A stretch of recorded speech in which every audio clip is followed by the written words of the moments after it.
Well, hi, everybody. One of the nice things about starting a new season is you have an opportunity to do things in a new way. So this week, we're going to switch things up a little bit. I invite you to come on in and find out what we're up to.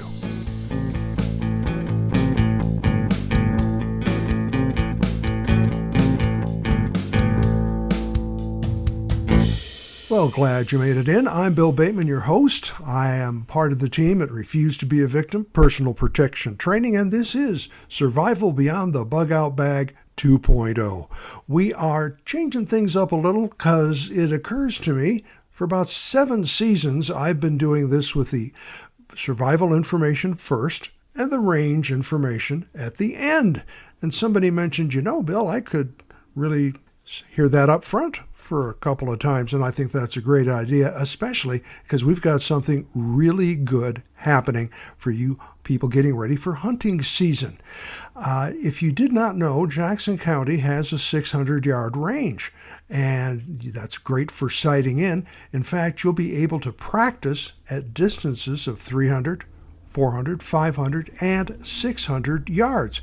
Now, this is a special 2-day only promotion. It takes a lot of manpower to run that range, and we're stepping up to help you out. So on Sunday, September 29th, and Tuesday, October 1st, you have an opportunity to come on out, use the long distance range. It's located next to the Medford drag strip for a day of long range shooting fun and sighting those scopes in for hunting. Now, on Sunday the 29th, it's going to be 9 a.m. to 2. It's best to get there early. We're going to be moving things in stages, so 300 for a while, 400 for a while, 500 for a while, that type of thing. And if you can, we really recommend you bring a friend to help you relay, so you got somebody to mark your target, and it makes it a lot more fun.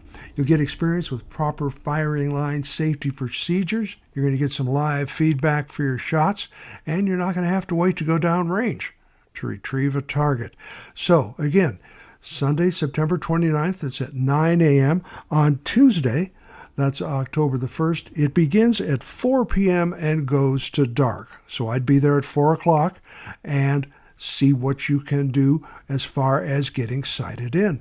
Now, this sounds like quite the big deal, the big undertaking. What does all this cost? Well, here's the good news. All you need, if you're a current RVSSA season pass holder, you just have to pay for the target fee.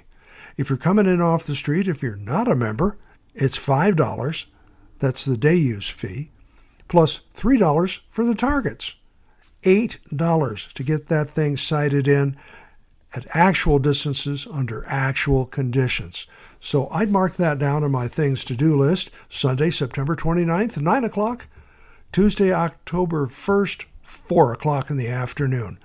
Now, there are some provisos, and there should be when you're looking at stuff like this. Only standard hunting rifle calibers are allowed, and use of a .50 caliber is not allowed.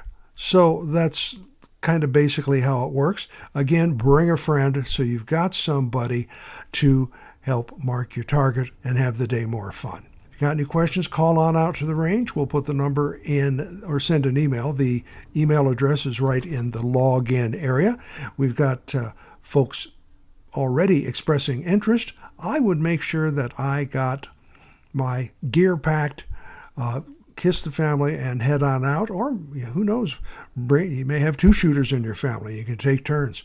So again, Sunday the 29th, Tuesday the 1st, $5 plus $3 target fee, and that's for non-members. Members, Jackson County 600-yard range, a lot of people did not know it was there. And that's why I'm moving things up to the front in the podcast for a little bit. A lot of folks didn't realize that range, which goes to 1,000 yards under special circumstances, is where a lot of national and international championships have been shot in competition. This is the real deal. So if you are interested in long distance shooting, this is a good way to come on out and meet the people who run the program, get a little real life opportunity, and do it for, worst case scenario, $8 in your cost of ammunition. No ammunition is going to be sold out there. We're not a vendor. So bring what you're going to need to be healthy and happy. That's your safety gear, your hat, your sunglasses, your headphones, that type of stuff. We hope to see you there. And again, there is a 600-yard range out there, and a lot of people didn't know that. A lot of people don't know that we have been doing this. Our instructors, we were doing a presentation for somebody recently, and they said, how much experience you folks have in shooting? And I will say over 50 years. I would not quote the exact number because I think it was 58, it could be 56. Let's say over 50 years experience behind the gun. So if you're looking for quality instruction, if you're looking for people who know what you need to do, how to help you, give us a call. Check us out. We've got, like I say, classes from everything from non-ballistic, what to do if you don't have a gun, you can't carry a gun, you're on an airplane, you're in a church. Some churches don't allow it, some churches do. Courthouse, there's a big place you shouldn't have your gun, you're going to get in trouble.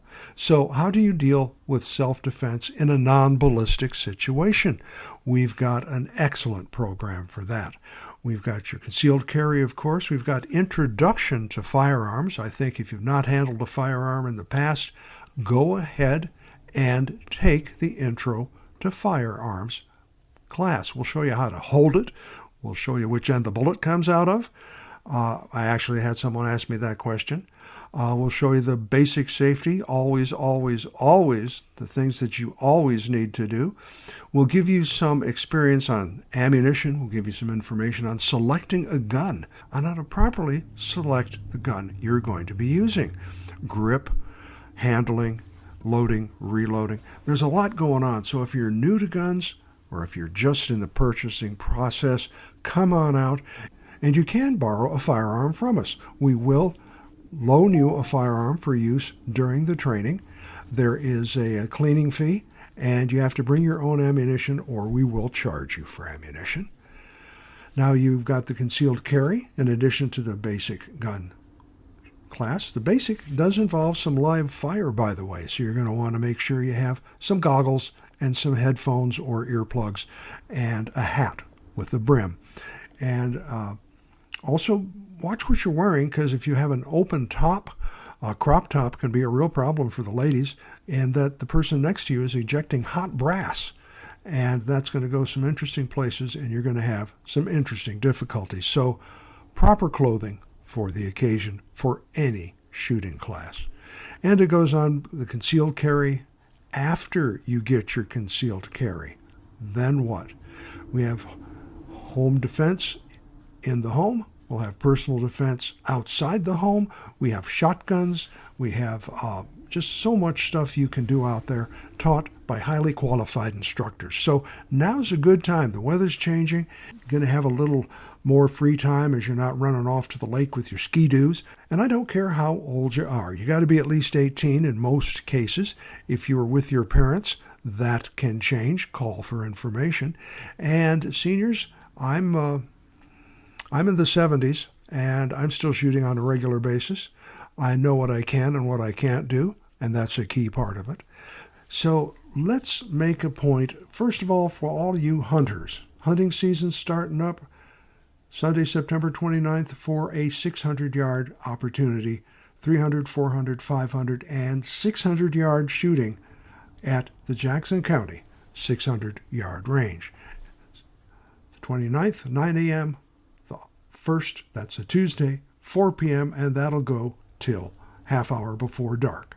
All right, we've covered the range stuff, and that's pretty exciting. I get a lot of people come in and they want to say, can we shoot 500 yards? Well, not on this range. The regular RV SSA range goes to 200 yards, but there are other ranges available. So this just kind of sharing some good information. Keeping with what I talked about last time, I would also like to talk about survival at a more basic level for the new people, for the 70% of Oregonians who haven't really done a whole lot of prepping. Now, prepping is just that, getting prepared for emergencies. I'm a prepper. I've even got a shirt that says, I'm a prepper. Wouldn't you like to be a prepper too? That's kind of cute. Unfortunately, only 30%, less than 30% of Oregonians are prepared. Interestingly enough, senior citizens are the highest group of preppers, coming closely by folks in their 20s and 30s who are starting to get the word. They're going, uh-oh, Grammy may have something good to share. So the way to step into this is a little bit at a time. I've seen people come to a seminar. They've come to one of my talks where I do a 90-minute flyover of the topic, and they got a shopping list and their credit card, and they're ready to head on out to the store. I caution you against that. In fact, in my class, I don't do any selling. I want you to know what you're getting before you impulse buy.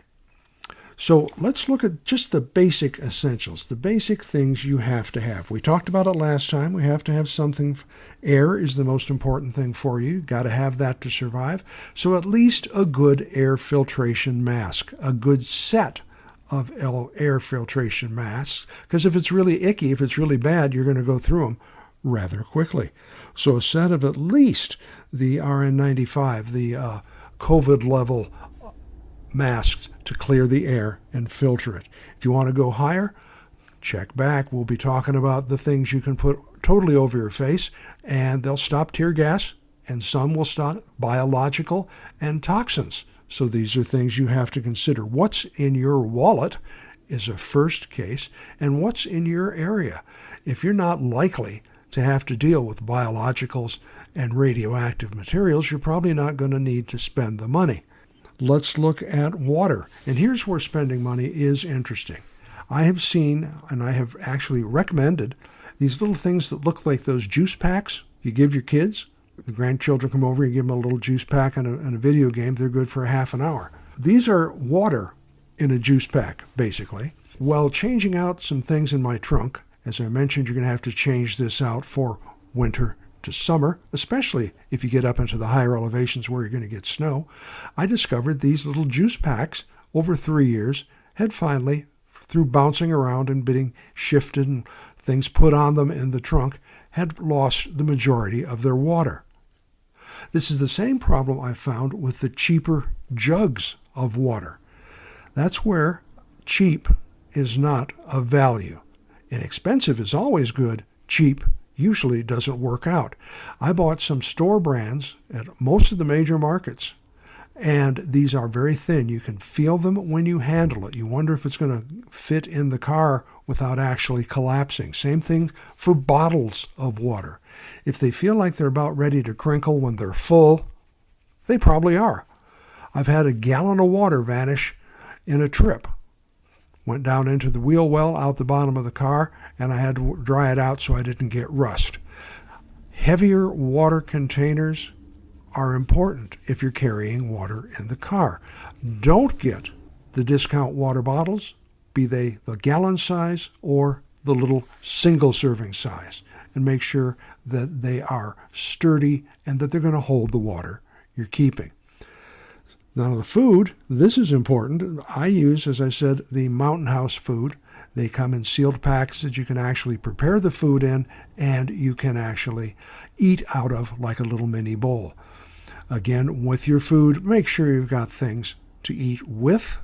A spork, they have them in metal, they have them that fold up, they have so many types of sporks. I'm wondering why they haven't got us to Mars yet.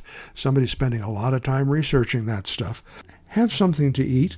Remember, if you're going to put in the granola bars and you're going to put in the ramen and stuff like that, you're going to need more water for this kind of stuff. And you should always, regardless of what you're going to carry, try some before you carry it. Some of the meals that you'll purchase for emergencies, and the worst are MRE, but even the Mountain House, they can be constipating. Now that's interesting. The MREs can be very constipating, and I won't have them because they have, in some cases, 50 to 60% salt. Now, I don't know what that does to your body, but 60% salt, not good for me. And I do know that in high-stress conditions, we used to take salt tablets when it got real hot and we were under a lot of stress. It does encourage perspiration. But if you have limited water, I would be very cautious Know your limits, talk with your doctor, and find out what a whole salt bomb is going to do to you. Makes me sick, and I don't have constipation. I have the other problem when I eat one of those. So the bottom line, try this stuff before you're going to use it in an emergency situation. I can eat a granola bar. I like the Nature Valley. They're yummy, come in flavors. I have some good luck with the ramens. They will dry out, and if they get punctured, they can actually attract bugs because they got some tasty stuff in there. So always check your supplies. Always pre-test, pre-sample your supplies. Open the package, prepare it by the directions. You'll see how easy it is, what things to remember, like you're going to need another couple minutes. The water's really got to be boiling, that kind of stuff. So we've got air, we've got water. Eyes. I hadn't mentioned this, but I think a good pair of goggles, just like out at the range, you should always have eye protection. I would actually go as far, if I'm in a fire zone, there are goggles and face shields you can get that are good to protect your eyes as well. And I'll tell you, smoke gets in your eyes, you're going to know it, and that's going to impair your progress if you have to go from point A to point B. So I'm adding goggles, masks, water, food, something to eat it with. And I'm also going to say so far we can put this in your own personal briefcase or backpack. We're also going to want to have something to cut with. And here's where I've taken myself to task. I am very finicky on my products. I say I would not have a knife that's not a full tang. And what that means, it's a solid piece of metal. The blade is not attached to the handle with a fastener and then some heavy plastic, but it's a continuation of the blade. It's one solid piece of metal with a handle wrapped around it. Well, not everybody's going to get into that level of cutting. And here's where knowing your product and baby stepping in is very, very important. You're going to want, I think everyone should have a knife. Now, some places they don't want you to, and if you've got yourself a 14-inch Bowie knife, I can see the concern. But a good folder that locks and holds an edge and has a decent blade that allows you to not only cut as you would for the kitchen, but cut as you would if you had to deal with firewood and tent stakes and things like that. I don't think cheap is good in water, in safety equipment, and definitely in knives. It's possible to get what I call a gas station knife. They're usually stainless steel. They're usually a folding knife, and they open and close. If they don't require something to close, like pushing a button or moving a lever, I prefer not to do that. I've been cut just often enough that those are called a slip joint knife. I prefer not to have a slip joint. Take a basic Boy Scout class if you haven't done this in a lot of years. Cut away from yourself. I just saw somebody today trying to get into a package. Hey, can I use your knife? Handed them my knife, and they held the thing out in front of them, put the blade through the package, and pulled it toward themselves. No, this is not good. That packaging is going to let go, and you've just stabbed yourself in the stomach. Bad, bad, bad. So baby step your way into this. If you can't go buy things yet, because we're heading up on holidays, property taxes are going to be due, you've got family to deal with, start looking at courses. Start training online. Start looking and finding out what is recommended by reputable people. I do have a philosophy, and I will say that as someone who is an instructor and who supports Second Amendment rights, I'm not trying to dog people who say have a weapon, a firearm, when you are bugging out. I'm not saying that at all. I am saying if the top 3 items on your bug out list are guns, you've kind of missed the point of the whole process. There is some other stuff you're going to need so you'll be able to breathe well enough and see well enough and steady enough to use that firearm safely. Let's look at the sites we're considering. Let's make sure that we have people who are sensible. There are lists. I've posted many lists in my previous look in the first year. There are a lot of good things, especially in the get home bag and the gone forever bag, the NIMBY, I'm never coming back bag. People don't think of that. Even little packets of pepper and salt. Ideally, you can't carry your spice rack with you, but you can have some basic spices, and some of those spices can be used for preserving food if you have to get to that level. Now, ideally, we're talking about just getting out of the house, getting home from work, get to the shelter, and ride the storm out. Ideally, if you're going to be at home, there's a lot more you can do, and that's what we're going to talk about next week. Next week, we're going to concentrate on home. Today, we concentrated on just the few little things you might want to get together. And as you're putting these things together, ideas are going to pop into your head. And maybe you've got a gym bag. Maybe you've got a briefcase. Maybe you've got a backpack. Some people even have a fanny pack. None of those is wrong. It depends where you're going and what you're carrying with you. Sit down and think about this. Sit down and try an emergency ration. Sit down and research the type of knives for you. I go to a site called Knife Center. They have both written and performance reviews, people who come on and say, we like this knife because. They talk to manufacturers. They talk to defense professionals. There's a lot of good information. There is also a lot to buy. There are thousands of knives from $8, $9 up to $5,000 and $6,000. Don't get crazy. For your first knife, most of the knives I own are around the $100 mark.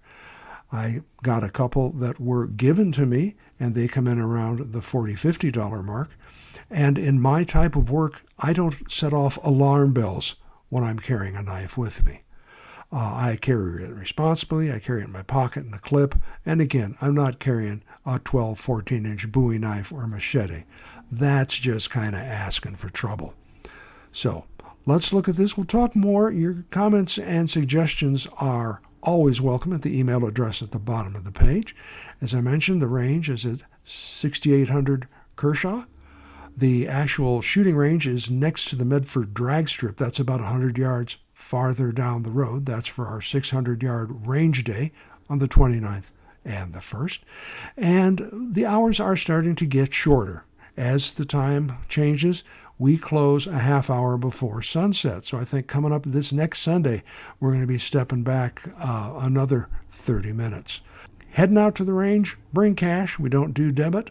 Check the hours, make sure you're good. We always open at 8 a.m., and we are open every day of the year, including Christmas and New Year's. Let's see if we can get that number down from 70% unprepared to 50% unprepared. I'd like to see 20% of you out there, and to do that, you're going to subscribe, you're going to share, and you're going to tell people about this. Not taking over a staff meeting and getting yelled at, but doing some just quiet, hey, Bob, did you hear about this? And bring it up at church, bring it up at club meetings, bring it up around the poker table. It's important because you are going to be your own first responder in an emergency. Okay, we'll see you next week. Be safe. Hope to see you at the range, and I know I'll see you back here. Have a good week.